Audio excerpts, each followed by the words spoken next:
good, no mess. We'll be back.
My first motorcycle ride was at 16 on a buddy's old beat-up Yamaha Virago. We rode the wheels off that thing. Freedom, and a seed was planted. Then life happened.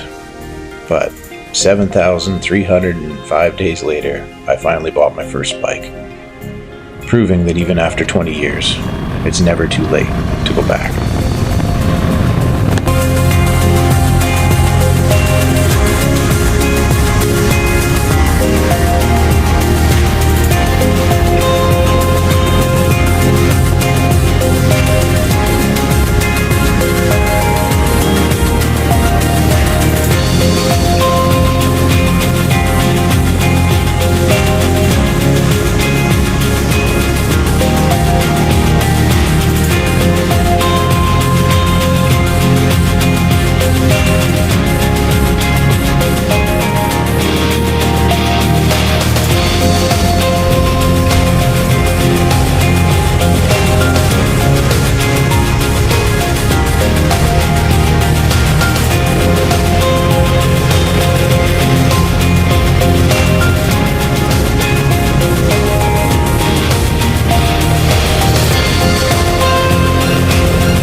Many times, events, or eras of our lives tend to pass us by and we don't really pay much attention or even notice.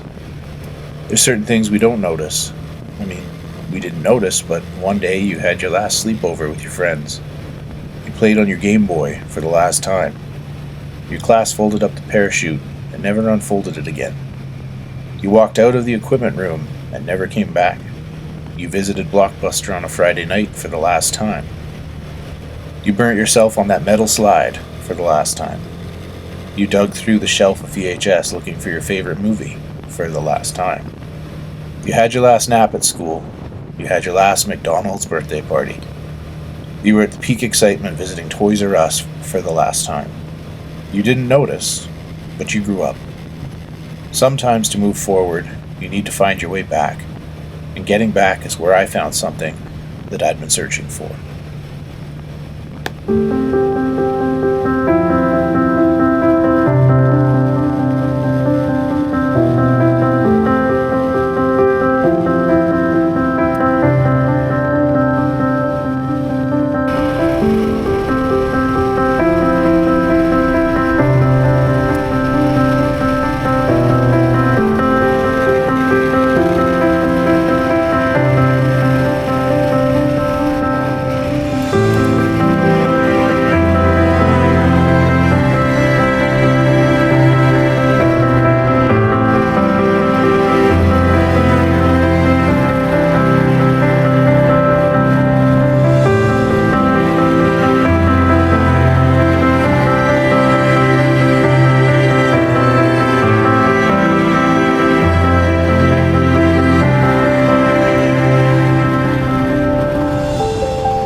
Okay, let's go.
Adventure is defined as an unusual and exciting, typically hazardous experience or activity, or the exploration of an unknown territory. That's why I like riding. Riding just exposes you in a way that we're not used to, that we're disconnected from. As you travel in a car, you're kind of enclosed in a little pod. You don't like the temperature, you can change it. You don't like the sound, you can roll up the window or turn down the stereo. A bike strips that all away. The only thing to do while riding a bike is ride the bike. And taking the bike off-road just opened up new doors for me. So as I ride, it's the first breath of mountain air, crisp, fresh, and full of promise, as long as I don't momentarily exceed my talent. The sun breaking through the mist, turning the cold morning into something almost magical. Out there, everything feels real. Every curve, every climb, every second. It's not about getting there fast or far. It's about feeling it in a way that makes you fully alive. Adventure lives in the details. The dust kicked up on a sharp turn, the golden light breaking over the mountain range, an unwavering focus of a rider tackling the unknown, and the unshakable feeling, a calm mind and a wild heart. Pure, limitless freedom that makes your heart race and almost burst with life.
Well, I'd like to welcome you to the Puggins Mountain Fire Lookout Tower, located in British Columbia. It was built on August 6, 1991. It served a critical high-elevation, 360-degree detection point against wildfires. The site remains accessible via a 54-kilometer resource trail, featuring a standing tower with a now-abandoned interior, containing the original mapping tools, lanterns, and supplies. So it was built in 1991. The tower sits on a high vantage point to monitor for fires, common in BC's fire management history until the early 2000s, when technology such as satellite imagery reduced the need for these manual lookouts. The tower was left abandoned with supplies, including bottled water that expired in 2012. The site is reachable via an often challenging 54-kilometer trail, which is popular among high-clearance 4x4s, ATVs, and dirt bikes alike. I myself had actually tried to reach this tower a few years previously with my daughter, and unfortunately we were a little early and got stuck in the snow. The site is a popular destination for backcountry users. It features a sign-in book, a fire pit, and beautiful views. Like many towers across British Columbia, the Puggins Mountain Lookout was part of a massive network built between the 1920s and 1950s to protect the forestry industry. These towers allowed observers to detect smoke early and use tools like the Osborne Firefinder to provide smoke reports for quick fire suppression. While many lookouts were replaced by satellite technology and aerial detection in the 1960s to 90s, the Puggins Mountain Tower is still physically accessible and well maintained. It's a popular destination that visitors can look and check out.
So earlier in this video, I said that adventure saved my life, but probably not in the way you think. Adventure didn't save my life because I was reckless, but more because I needed to remember that I was still alive.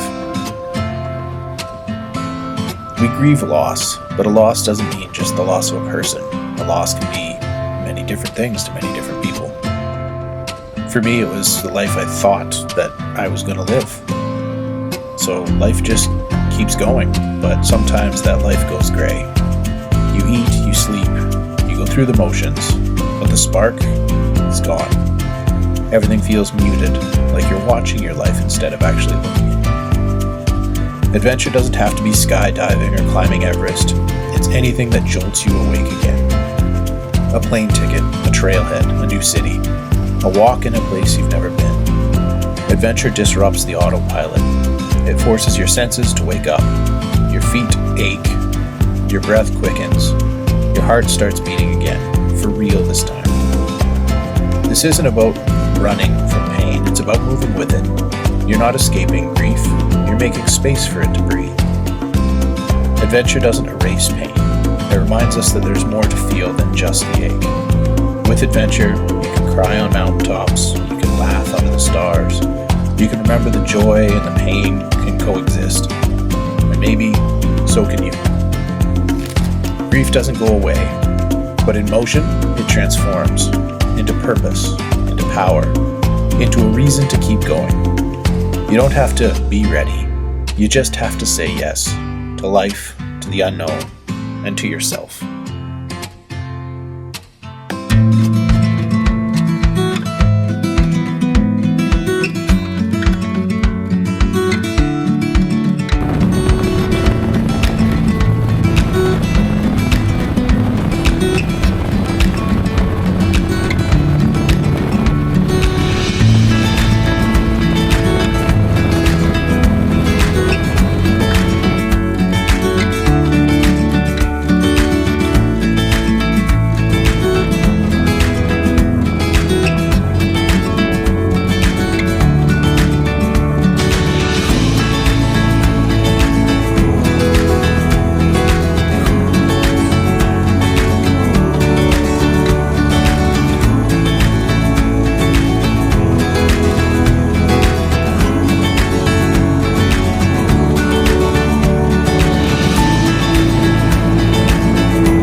If you've made it this far, thank you for tuning in and watching. I appreciate every one of you. And remember, the more you get lost, the more you find.